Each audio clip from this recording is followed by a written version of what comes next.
Assalamualaikum warahmatullahi wabarakatuh. Kembali lagi di Enik CPNS, solusi soal-soal CPNS. Kali ini Enik CPNS akan membahas FR atau laporan lapangan bocoran soal SKB Farmasi Apoteker TTK hari pertama.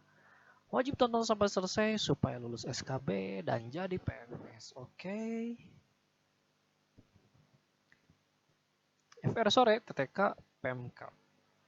Visi Kemenkes ini selalu keluar, salah satu dari misi Kemenkes. Ini juga selalu keluar misi Kemenkes. Pokoknya visi dan misi ini harus di luar kepala kalian, hafal ya. Bagaimana tanggapan dan perlakuan kita terhadap remaja yang salah menggunakan nafsa. Ini soalnya ada aspek pandangan individu dan ada aspek pandangan ruang lingkup, kurang lebih 3 soal. Ini lebih menurut pandangan kita pribadi. Poin kelima dalam nawacita, ini nawacita juga selalu keluar, puskesmas, fungsi dan tujuan puskesmas dalam kecamatan, kurang lebih 3 soal.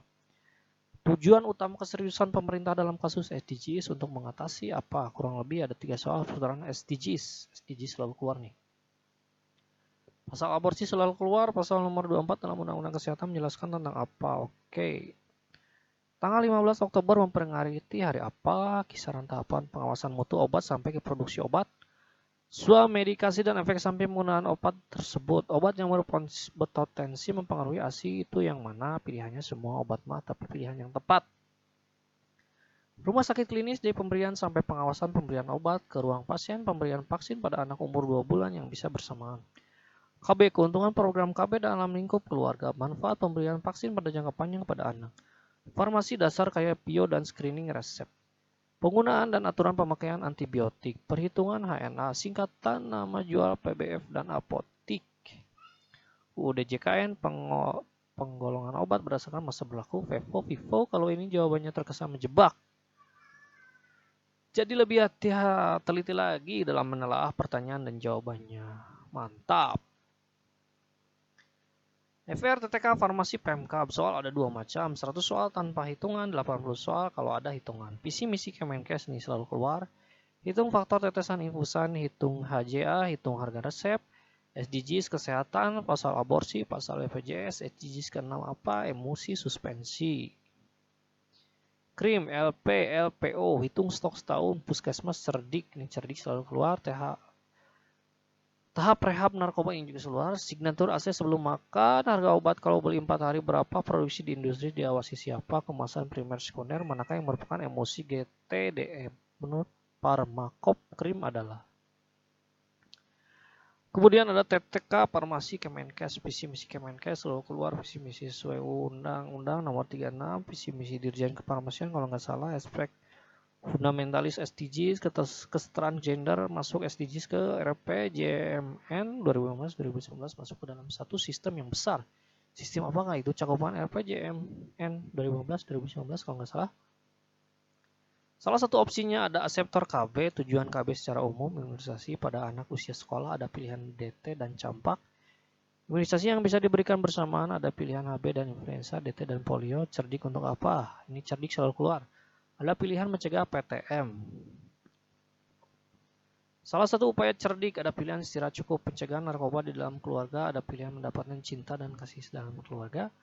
Pengaruh narkoba jangka panjang ada pilihan antisosial dan susila yang bukan merupakan ciri-ciri penyelesaian narkoba pasal 24 pada Undang-Undang Nomor 36 Tahun 2009. Ada pilihan pendidikan nakes harus sesuai izin dan ketentuan yang berlaku.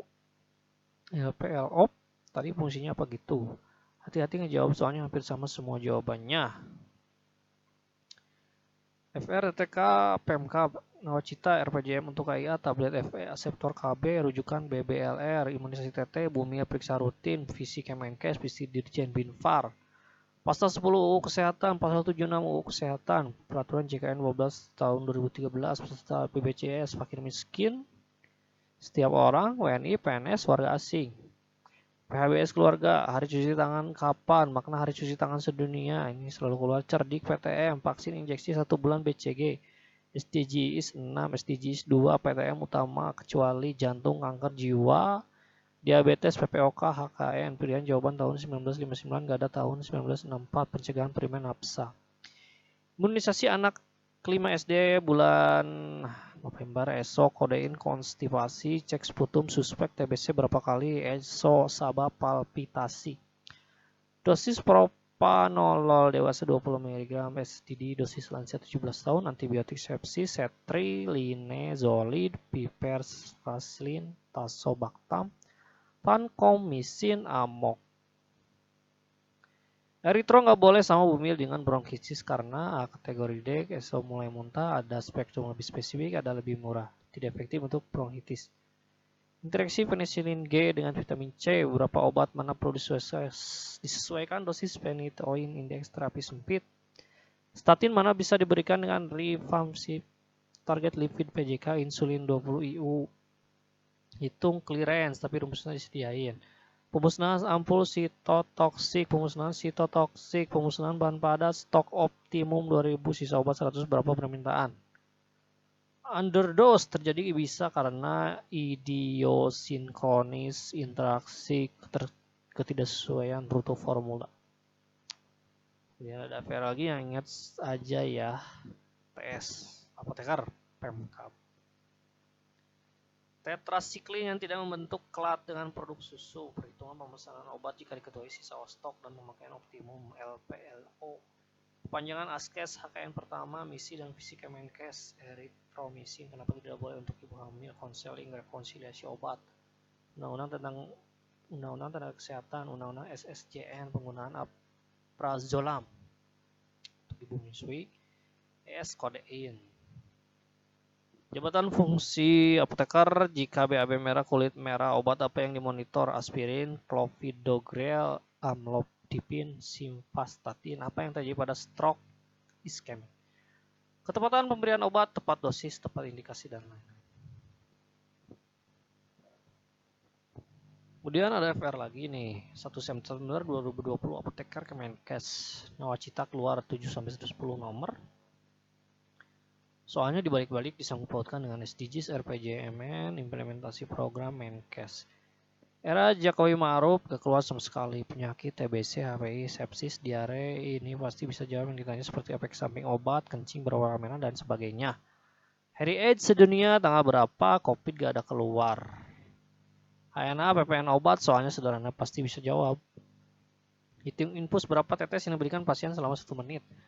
Yang ditanya pasal-pasal berapa yang terkait kebutuhan dapat yang tema aborsi. Pasal berapa di Undang-Undang 36 2014 yang berkaitan dengan tonsil kesehatan. Searching aja nih.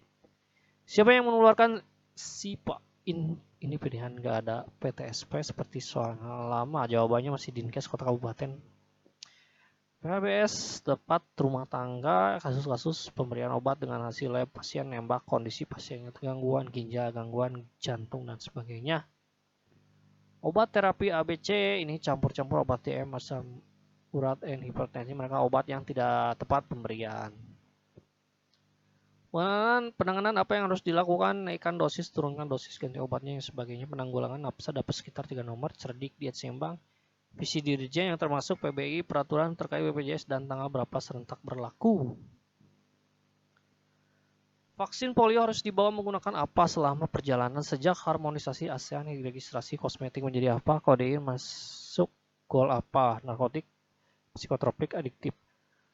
Berkaitan industri farmasi dapat 2 nomor bahan baku yang diantar ke industri farmasi harus dilengkapi berkas apa, satunya lupa. Selama ujian kita agak dikejar waktu, soalnya jelas bisa dijawab kalau pas tahu jawabannya.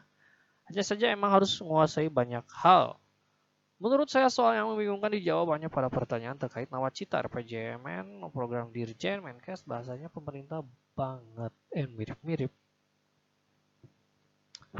Oke, sekian dulu FR kali ini. Jangan belajar jauh-jauh dari FR yang telah beredar. Simak terus FR yang diberikan NMB CPNS supaya belajar kalian tidak terlalu lebar. Justru dengan belajar di FR, belajar kita lebih efektif. Jangan lupa subscribe agar kamu tidak ketinggalan info. Nih, subscribe nih.